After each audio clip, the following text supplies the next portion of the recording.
How long, Michael? How long is it? About an hour, roughly. We're just gonna do the route. Okay, it's about an hour. We're just gonna go the routes on the UDX. No. Nice. So you'll pick it up from the secretary. So, yes, engineers who worked on the project will speak to you. You can sign up on this blog, this link, so just go to the ASCU's blog. You can sign up, if you have questions, contact Ben. You might not But have they email. should do that. They have to turn it. Okay, so SandClass's leadership and service points. If you enjoy children, you want to use the leadership point, you can contact Adam School.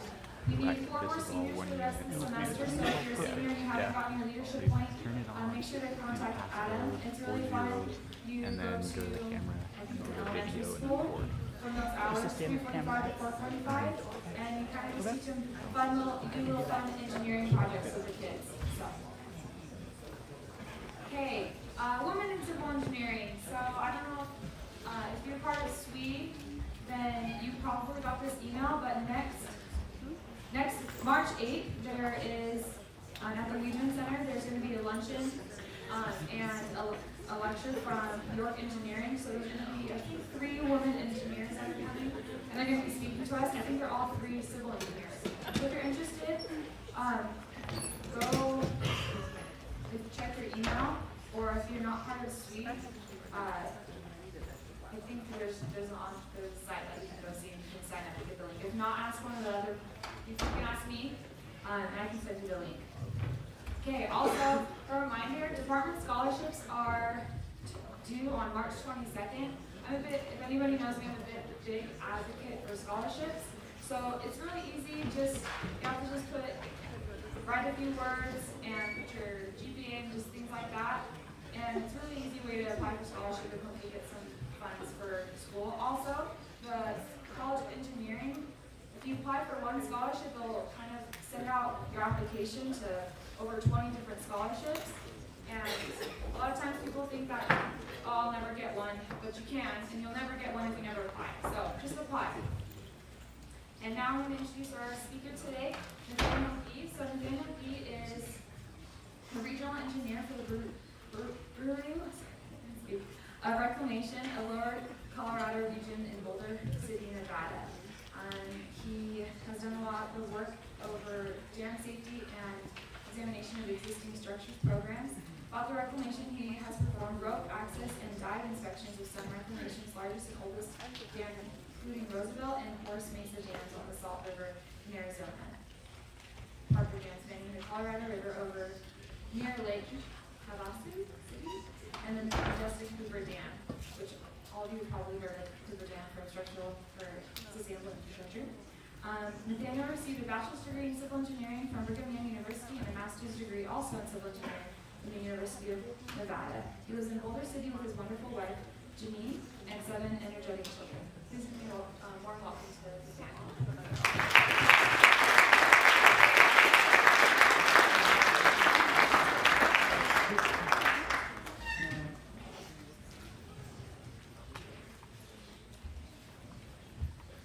All right, can everybody hear me okay?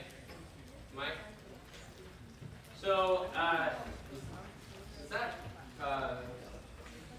laser work?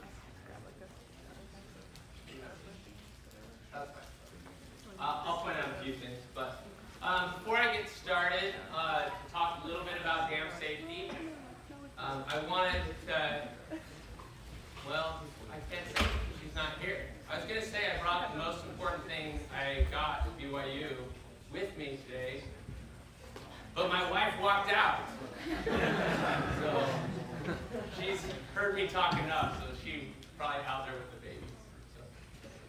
All right, so I wanted to talk a little bit about dam safety. Who here has heard of the Bureau of Reclamation? Quite a few hands. Who knows what the Bureau of Reclamation does? Maybe? Go for it. They manage water distribution and stuff in western Mississippi. Very good. Kind of like the tagline says there, like I said, we manage water in the West. Part of managing water is dams. Dams are a very important part of that. And when I was in your guys' seat, I remember thinking back, what area of civil engineering am I going to go into? Especially early on, I was, do I want to count cars all day as they drive by? Do I want to work on pavement design, geotechnical, maybe structural, maybe water? When I was here, land development was a big thing because everybody was hiring land developers because of the boom. But I'll have to be honest, one thing that never crossed my mind was dam safety. So hopefully that will change after today for you guys. So just a quick outline of what I want to talk about. I want to talk a little bit, this is out of order, but that's okay, there we go. Talk about how I got involved in dam safety, then some of the history of dam safety in America, what led up to what we have today, the structures we have, and then a little bit more about where are we at today, what does a dam safety engineer actually do. So how did I get involved with dam safety? Well, I came to the Bureau of Reclamation in 2009. They actually hired me because I had done some work when I was at BYU. I had done some work in programming, and they needed someone to program a model that they had for a reservoir they had built, Brock Reservoir. So they hired me on the design modeling side, but very quickly I got to see that there was these people that went out and rappelled on the dams. And I said, forget sitting in a computer, I want to go rappel on the dam. And so I asked them if I could join the rope team, and they were anxious for engineers to do it. And so this is actually me and one of my coworkers rappelling into the spillway at Hoover Dam, doing a spillway inspection. And so this got me involved in dam safety, examination of existing structures, getting on the rope team. Shortly after I joined the rope team, I said, hey, I want to do the dive team. So I joined the dive team and started doing inspections of dams, get to look at intake structures, filling basins of spillways, and I was having a blast doing inspection, and shortly after I transferred over into the examination of existing structures and dam safety group. And I thought, this is the coolest thing on earth. I get to spend most of my day, I don't know how many times I showed up to work and thought, I'm getting paid to do this. This is awesome.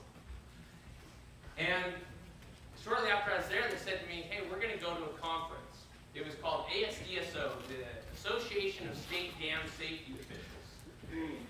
And I thought to myself, it's a whole conference of dam safety officials? There's going to be what, like 20 of us? And how many people could really be dam safety officials throughout the U.S.? And so I went and found out there's tons of dam safety people. There were thousands of people at this conference, and I found out they aren't the only association with dam safety.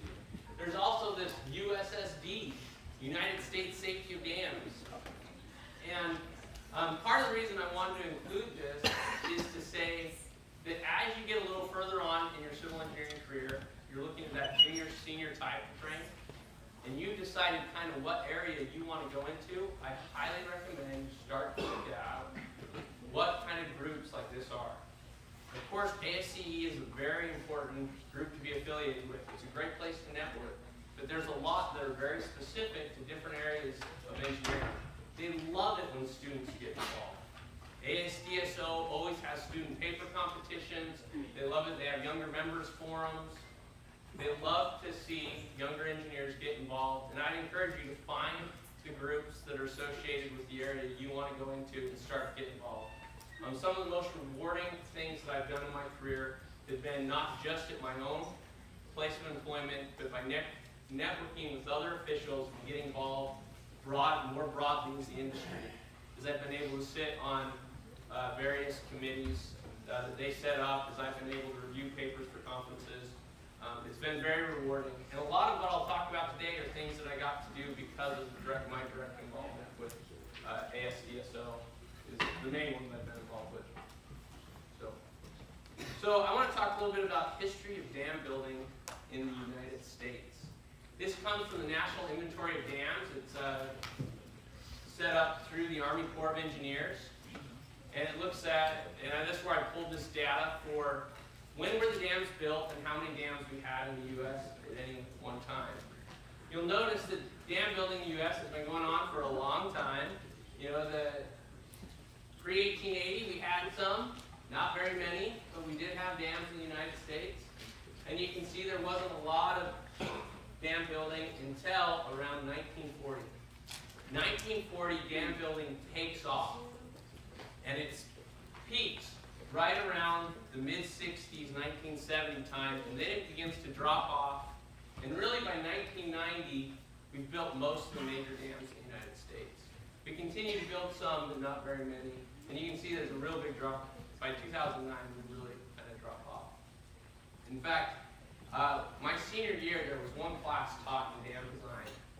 And I talked to a professor and I said, should I take that class? The professor said, no, don't take that class. If you're going to work in the U.S., you're never going to build a dam. Why would you take that class? And so it is. Dam building has not been big in the United States for some time. So I want to talk a little bit about what led to some of these trends. Hoover Dam. I feel very honored the chance that I get to work at Hoover Dam quite a bit. It's one of the dams that I oversee.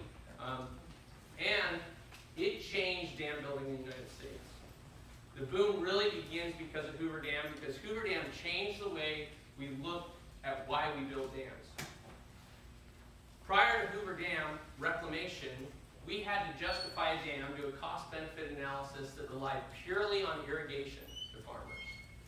The Army Corps of Engineers, they could build a dam if the cost-benefit analysis worked out purely on flood control or navigation. You could not look at multiple benefits. And the big benefit that we get from dams is power, in a lot of our larger dams. But there was a lot of political pressure not to look at power because private power industries did not want the federal government competing with them. And so we weren't allowed to look at a cost-benefit analysis until Hoover Dam. This is a piece of artwork that sits above the elevator at Hoover Dam, trying to show the different benefits. Flood control, navigation, not that we navigate the Colorado very much, but irrigation, water storage, power. And it's the first dam that we look at that more collectively, the benefits in a larger group, and because of that, we're allowed to do that after this point, and dam building explodes. I think I just re-showed that graph. You can see it's really right around Hoover's completion. Hoover's completed the end of the 30s, the power plants go on early 40s, and you can see that spike really starts to take off. So why did it stop? Why did it start going the other direction? What is it? Glen Canyon. Glen Canyon, very good. It's right around Glen Canyon, right? Glen Canyon is the other big dam on the Colorado. Both of them store around 25 million acre feet. And it's right around the Glen Canyon time that things start to change. Why? Well, a lot of the best sites have been taken. Honestly, they've gone out there and found a lot of sites. Increasing environmental concern. At this time, David Bauer becomes president of the Sierra Club in the late 60s. He really starts to mobilize the anti-dam movement. In fact, Glen Canyon becomes a big fight for them, right? They want to stop Glen Canyon Dam. In the end, there's kind of this agreement. They end up stopping Marble Dam in the Grand Canyon. The Glen Canyon moves forward. But also there's this realization that besides all these great benefits, dams actually still have a lot of risk. And in 1972, probably the famous failure that really changes how we look at it is Buffalo Creek Dam. It's in West Virginia. It's made by excess coal mines where they dump the refuse. They build up this dam, and it fails and kills 118 people. And after that, there's a lot of hearings in the Senate, the United States Senate, and they say, we have to do something about dams. We have to make them safer. We have to not just build them, but we have to look at them from a safety standpoint. They pass a bill. Richard Nixon's president. He's opposed to the bill, but it passes anyways. Because he's opposed to it because he said, hey, the states should do this. We should not do this in the federal government. But it passes, and in the bill, the Army Corps of Engineers are supposed to begin taking inventory of all the dams built. That's that same inventory I pulled the data from, National Inventory of Dams. We use it to this day. But they're instructed, get an inventory, and we want you to inspect all dams. They call them Type 1 inspections. And they say privately held dams. It's interesting when we think of dams, we usually think of the big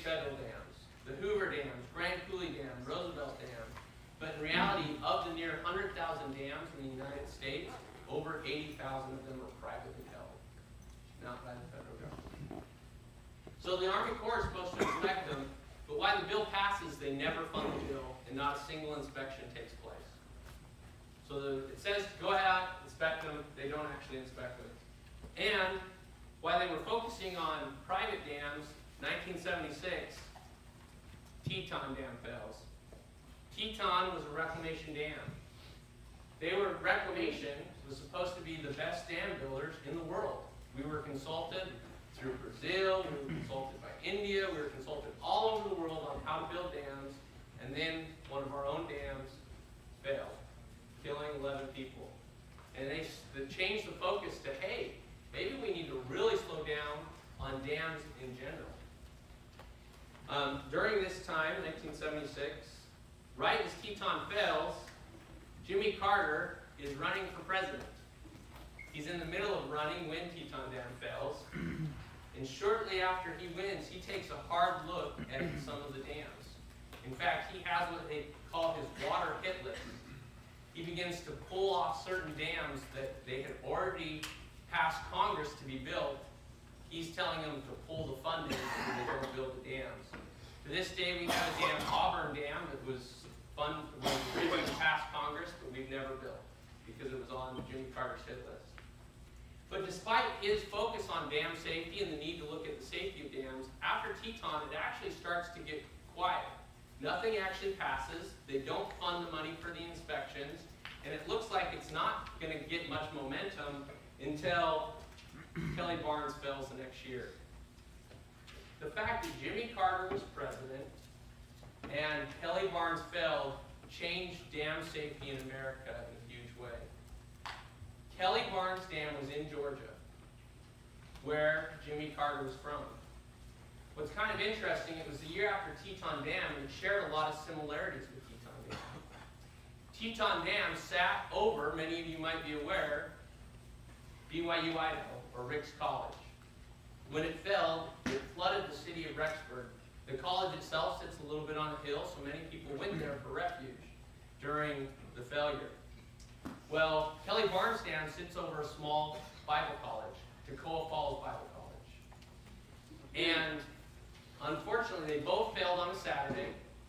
Teton, it was the middle of the day. Lots of warning, people got out very quickly. Large dam, huge flood, very few deaths. Kelly Barnes, very small dam, much smaller flood, over 3 times the deaths. It was in the middle of the night. 39 people died. Most of them were either students or many married, just like BYU, a lot of married students, and they had a lot of kids. Of the 39, 20 were children. On a Sunday morning, after this occurs, they get a hold of Jimmy Carter, who's in church with his wife, and his wife instantly flies out to Kelly Barnes, to Toccoa Falls, and she's literally there as they're pulling bodies out of the rubble. And it's after that that we really see a change in dam safety policy in the United States. First of all, he instantly funds the inspections that were originally passed in 1972. But he makes the funding contingent on the states passing individual dam safety laws. So at this point, many of the states begin to pass laws on the privately dams, because those to this day are regulated by the states. The state of Utah has their own dam safety program, and they regulate the privately held dams in Utah, which is the vast majority of dams in Utah. And so every state begins to set up laws. It's after this, the Reclamation Dam Safety Act officially gets passed, which really created my job. But at that point, they say not only reclamation will we give you money to build